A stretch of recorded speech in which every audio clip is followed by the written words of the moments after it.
So, Jonathan, I hear that he feels trapped in the situation. He has wanted to get out of this war. He, in effect, is making the same, I fear, misjudgment that he made at the beginning, which is to think that hitting targets harder in Iran will lead the Iranian regime to capitulate, that they're so weak that surely they can be made to submit to American pressure militarily. It didn't happen at the beginning of the war when it started in February 28. It doesn't seem to be happening in this latest round when the president returned to combat. So he keeps dialing up the level of U.S. attacks, and there's no sign the Iranians are prepared to capitulate. They think that if they push back hard, and they've been doing that, actually killing American soldiers by firing on bases in Jordan in particular, that they believe that is going to force the U.S. to make further concessions. So it's a terrible situation for President Trump. I've watched presidents face similar situations with the Vietnam War, with Iraq and Afghanistan. In the end, with those wars, American troops ended up basically deciding to pull out. It simply wasn't achievable. President Trump isn't at that point yet, but he faces a series of terrible decisions that could make this war much more costly. Yeah, I wrote earlier this week about that exact bind that he is in. Some in his party urging him to cut and run right now to try to save the GOP's chances in the midterms. Others saying no, escalate despite what could be a significant cost, both in terms of politically, but also maybe in American lives. And this conflict is hot. In fact, the AP reports this morning that one of their journalists in Iraq heard several explosions near a U.S. base there. Now, doesn't know what caused the explosions. We, of course, will continue to monitor this, but there were more strikes last night in the region. We will keep you posted. Meanwhile, the New York Times is pointing out that the number of U.S. troop deaths in the Iran war suddenly appeared lower on the Pentagon website this week, dropping from 18 that was listed on Wednesday down to 14 listed yesterday.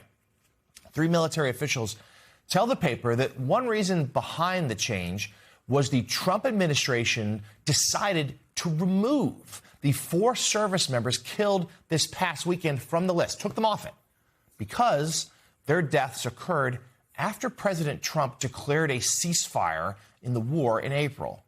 Now, the acting press secretary for the Pentagon, however, attributed the change to temporary data disruptions on the website that he suggested would be quickly fixed. But Sam Stein, I mean, this wouldn't be the first time that the government, that the Trump administration has tried to doctor things to make the president look better.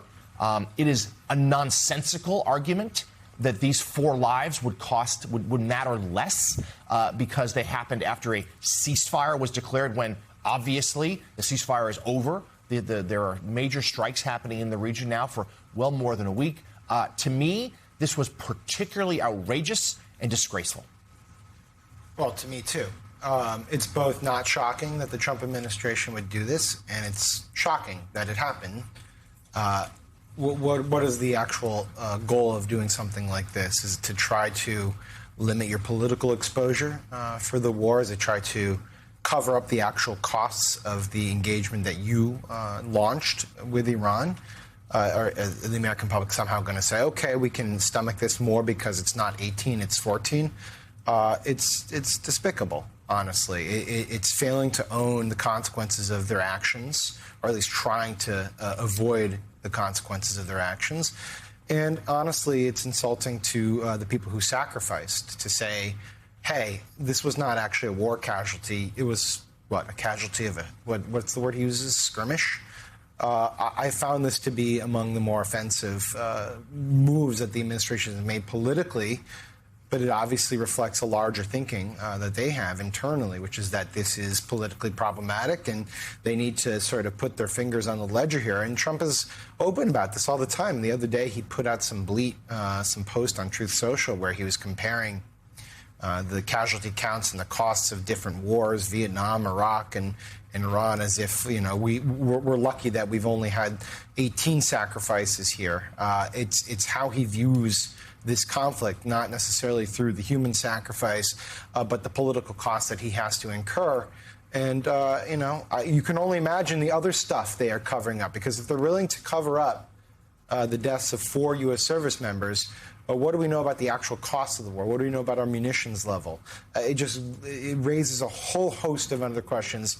And frankly, I feel very sorry for the families of these 4 people who we're putting up here, that they have to now be dragged through this political debate about whether their sacrifice counts as a war casualty or not. Yeah, the callousness here is off the charts, but perhaps not surprising. I agree with you, Sam. Remember, President Trump in his first term called those who were reportedly called those killed in combat suckers and losers for that sacrifice, John Heilemann. But it's beyond just the lack of any humanity. It's also, to a larger point, we can't trust what the U.S. government, the Pentagon, the White House is saying about this war. We haven't gotten a Pentagon briefing since early May. We've been reporting in the Washington Post, New York Times, other places. They've really downplayed the number of service members who have been injured in these attacks. The American people simply don't know what's going on. I mean, with respect to the war, it's particularly egregious. Jonathan, we were talking about this on the show maybe earlier this week, where, throughout the course of the 5 months almost now that the conflict's been going on, you've seen this game playing with numbers. And so the overstatement of the success of our strikes in the early phases of the war by Pete Hegseth. How much did we control the skies? How much had we taken out of Iran's ballistic missile capacity? And then the understatement of how much damage Iran had done, again, to direct U.S. assets and to assets of allies in the region, where we found that those have all been understated. And, the great symbolism here is the fact that Pete Hegseth has, basically totally has banned the former Pentagon press corps from the Pentagon briefing room, and it's now stocked with some of the most ludicrous examples of non-news operations and propaganda outfits that you can imagine. The government throughout, in a thoroughgoing way, it's the least reliable in terms of the statistic it puts out and the claims that it makes of any government in our lifetime. And it's particularly acute in this crucial agency right now at a time of war. And I think, the watchword now with this group, and it's not overstating to say, and I think I cited this the other day, that Maggie Haberman and Jonathan Swan had been saying that, we've gotten to a place where if you cover this administration, your presumption has to be they are lying, and you are open to being proven otherwise. But in the past, we basically sort of thought, well, we give you the presumption of you're telling the truth, and we try to poke holes, see if we can find places where you're lying. It's the 180 degrees out now, and that is a really depressing state of affairs. No, completely agree. Completely depressing. And yes, there certainly is a political cost of this war, and we see American people don't like it, in part because it's never been explained to them why we're doing it in the first place. And we're seeing Congress, even some normal Trump allies, growing restless, too. In fact, the House is once again telling the White House to either end the war in Iran or come to Congress for approval to keep fighting. Lawmakers passed a non-binding resolution with 4 Republicans joining Democrats in a bipartisan rebuke of President Trump's handling of this conflict. One Republican, Congressman Tom Barrett of Michigan, defended his vote, saying, "My position hasn't changed. Only Congress has the authority to authorize military action in Iran. I remain ready to work with anyone to eliminate hostile threats to our nation without getting us into another endless war." Now, a similar effort failed in the Senate, and the debate is expected to continue when Congress returns in September. Trump ignored similar rebukes last month when both chambers passed a war powers resolution for the first time since the conflict began in late February. And Ali, yes, Congress about to head out to recess for a long time. Let's talk about this, though. It's symbolic mostly, but still important. And even earlier this week, House Speaker Mike Johnson, who, of course, would never dream of actually defying the White House, but even he said in a press conference that it was perhaps time to wrap this war up. There are big geopolitical, geostrategic concerns here, but for those in the GOP who are looking to get reelected this November, they understand this war and the accompanying rising prices is a real anchor around their candidacies.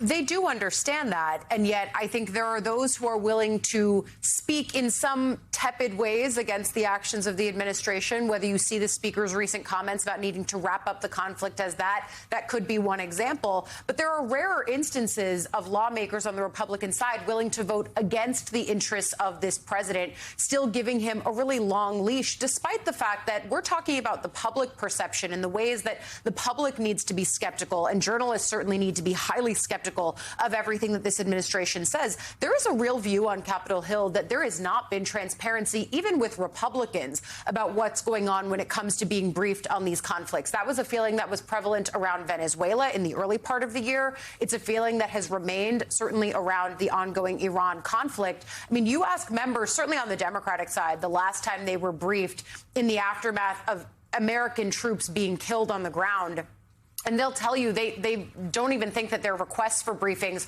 are going to be answered in timely fashion. But on the Republican side, too, you have seen Republican members quietly complain about the lack of information and forthcomingness out of this Pentagon. And that's certainly something that, as we chart the path into September, it'll be a more lame duck congressional period. Is this a moment where members start voting in tandem with the concerns that they are airing privately? Because I'll tell you, and I know that many of us have heard the same things from Republican strategists, they really do see the political cost of the Iran war as the highest bill that they have yet to pay. And this is something where I think many of them are hoping that this conflict does wrap up, to borrow the speaker's terms. But I think that they also know that it is an intractable conflict. No one gets into it thinking it's going to be a long-term thing. And yet here we are heading into month 6, and the president is keeping hope that he could actively revive the conflict. I mean, that's something that Republican strategists are really worried about going into the midterms. And so we're right to focus on all of the various costs, the human costs chief among them. But the politics has always ridden right alongside with this war.